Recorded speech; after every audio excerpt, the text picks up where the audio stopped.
I spied for a long time, but nobody came. The only people in the media center were just me and some fish. The fish were in a big glass tank. I waved at them in there. Then I stirred them with a pencil. I love fish very much. I eat them for dinner with coleslaw. Just then I saw my most favorite thing in the whole world. Its name is an electric pencil sharpener, and it was sitting right on the librarian's desk. "Hey," I said, very excited, "I think I know how to work that thing." Then I looked in the desk drawer, and guess what? There were lots of brand new pencils in there. And so I sharpened them. It was funner than anything, 'cause an electric pencil sharpener makes a nice noise, and you can make pencils as teeny as you want. You just keep pushing them in the little hole, and they just keep on getting teenier and teenier. It doesn't work on crayons, though. I tried a red one. The pencil sharpener slowed way down, and then it made a sound. After that, it didn't go anymore. Just then I heard a noise. It was walking feet, and it made me scared inside, 'cause I didn't want anyone to find me, that's why. And so I squatted way down and looked through my peeky hole.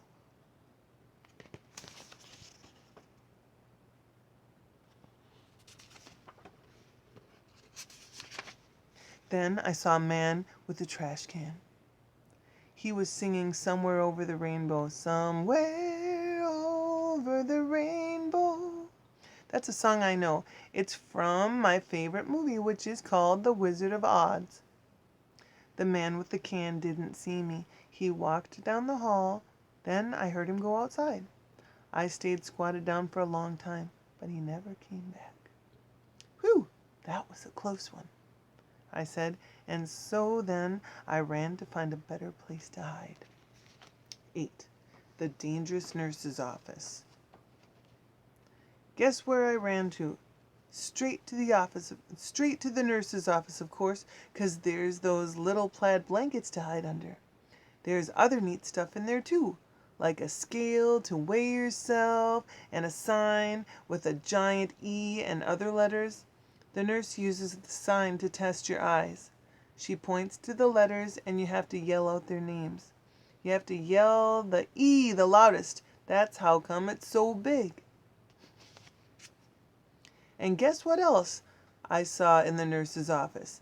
Band-Aids, that's what. I love those guys. They were on top of the desk, and so I opened the lid and I sniffed them. I said, 'cause Band-Aids smell just like a brand new beach ball. Then I dumped them out. They were the most prettiest Band-Aids I ever saw. They were red and blue and green and also yellow, which is the color I hate. And they were different shapes too. There were squares and circles, and some were that very long kind, which are called tangles, I think. I put a green circle on my knee. That's where I fell down on the sidewalk last week. It's mostly all better now, but if I press it very hard with my thumb, I can still make it hurt. After that, I put a blue tangle on my finger. That's where I got a splinter from the picnic table. Mother pulled it out with the tweezers, but there's still some table in there, I think. I also put a red square on my arm. That's where Tickle scratched me because I got him all wound up. Just then I saw the nurse's purple sweater. It was hanging on her chair. I put it on. "Now I'm the nurse," I said. Then I sat down and I pretended to call the hospital. "Hello, hospital? It's me, the nurse. I need some more Band-Aids and some aspirins and some cherry cough drops. Only not the kind that make your mouth feel freezy. And I need some lollipops for when kids get needles.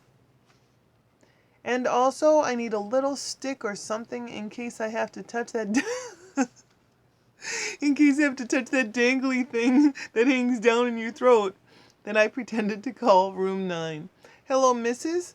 Please send that Jim to my office. I have to give him a shot." Just then I saw my most favorite thing in the whole world. They were near the door, and their name is crutches. Crutches are for when you break a leg. Then the doctor puts it in a big white cast with just your piggies sticking out, and you can't walk on it, and so she gives you crutches to swing yourself. I ran over and picked them up. Then I put them under my arms, only they were way too long for me and I didn't swing that good, and so then I got another idea. I carried them to the nurse's chair and I climbed up.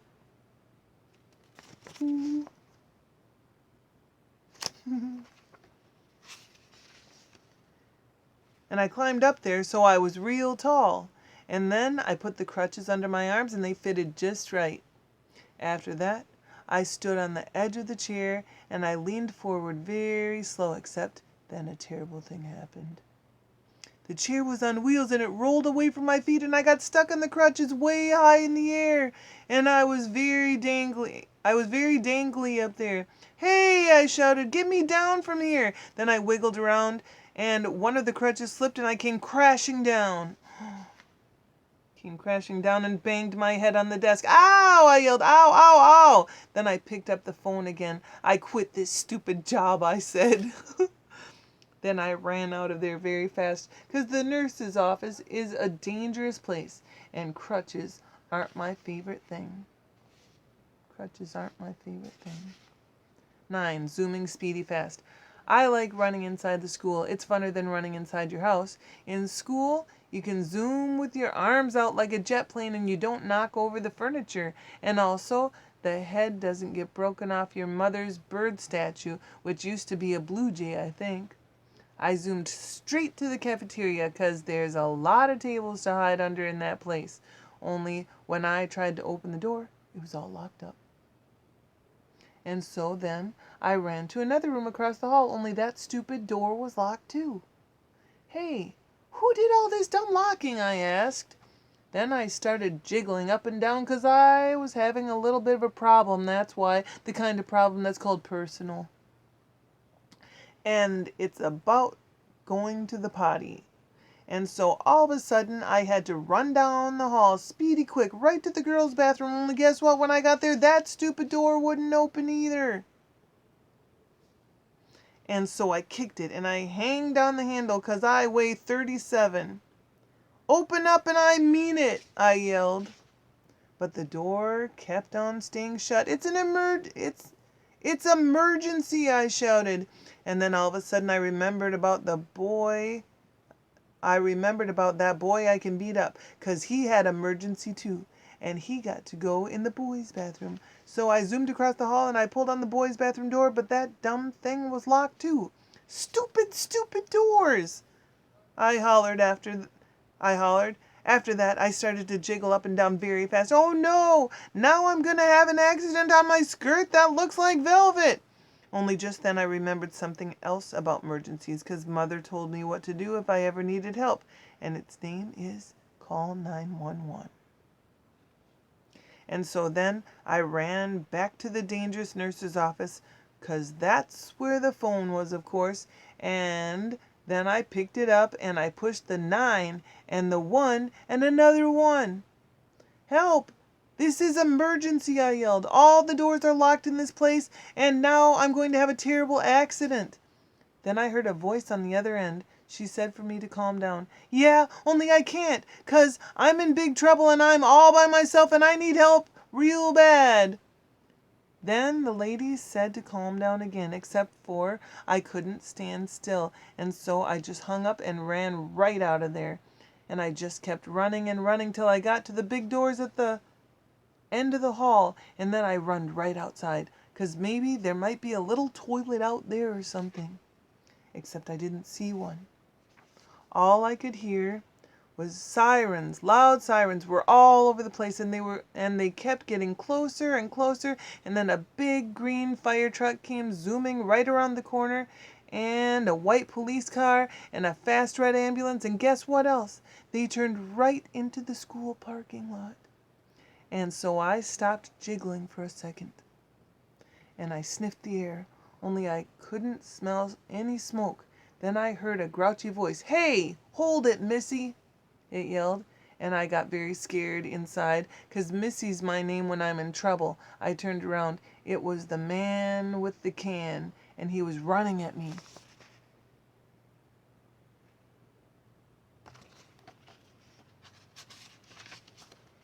"Hold it right there," he hollered again, and then I started to cry.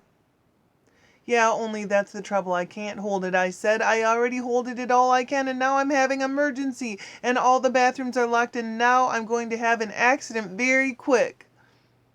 And then the man with the can didn't look so grouchy anymore. "Well, why didn't you say so, sis?" he said. Then he pulled a big bunch of keys out of his pocket and grabbed my hand, and then him and me zoomed back into the school speedy fast. 10. Me and that Grace. The man with the can unlocked the girls' bathroom for me, and I ran right in there, and guess what? I made it. That's what. I didn't have an accident on my skirt that looks like velvet. Whew! That was a close one, I said. Then I washed my hands at the sink, and I looked in the mirror, and the gold star was still on my forehead. It looked very beautiful up there. After that, I went into the hall, and the man with the can bended down to me. "Everything okay, sis?" he said. And so I nodded my head. "I holded it," I said, very happy. Then all of a sudden there were lots of people running at us. There were firemen and policemen, and there was a tall lady rolling a bed on wheels. "Hey," I said to the man with the can, "what happened? Did somebody get runned over in here or something?" Then I saw Mrs. and Principal and Mother. They were running to us too, and then Mother bended down and hugged me very tight. After that, everyone started talking at once, and nobody was using their quiet voices, and nobody was smiling either. Principal started asking me a jillion questions. Mostly they were questions about hiding in the supply closet. "I'm a good hider," I told him. Principal acted a little bit grumpy. He said I wasn't allowed to do that anymore.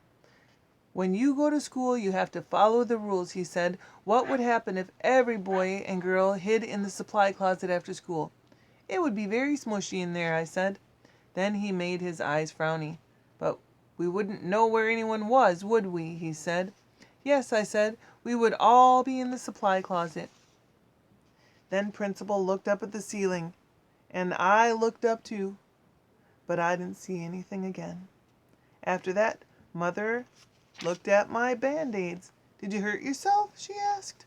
And so I told her all about the dangerous nurse's office, and then I showed her the nurse's purple sweater, and she made me give it back. After that, everybody started leaving, the firemen and the policemen, and also the tall lady with the bed. Then, finally, my mother got to take me home, and guess what? I didn't have to ride on the stupid smelly bus. Except the car wasn't that fun, 'cause Mother was grouchy at me. Mother was grouchy at me. "I'm sorry the bus wasn't fun for you, Junie B," she said, "but what you did was very, very wrong. Didn't you see all the commotion you caused? You had a lot of people very scared." "Yes, but I didn't want chocolate milk." The rest is on the next page. We'll look at this picture. "But I didn't want chocolate milk poured on my head," I explained to her. "That's not going to happen," growled Mother, "and you can't just suddenly decide for yourself not to ride the bus. Hundreds of kids ride buses every day, and if they can do it, you can do it too." Then my eyes got wet again. "Yeah, but there's meanies on that thing," I said, all sniffly. Then Mother stopped being so growly. "What if you had a friend to ride with?" she said. "Your teacher told me there's a girl in your class who will be riding the bus for the first time tomorrow. Maybe you could sit together. Would you like that?" I made my shoulders go up and down. "Her name is Grace," said Mother. "Grace?" I said. "Hey, I know that Grace. I learned her today." And so when we got home, Mother called that Grace's mother. And then they talked, and then me and that Grace talked too. I said hi, and she said hi, and she said she would sit with me. And so tomorrow I get to take my little red purse on the bus, and I get to put it on the seat next to me so nobody will sit there, nobody except for that Grace, of course. And then she and me might get to be buddies, and we can hold hands just like me and Lucille. I will like that, I think. And guess what else? Tomorrow, I think I might like a yellow. And tomorrow, I think I might like yellow a little bit too. There. Dun, dun, dun. Hope you liked it.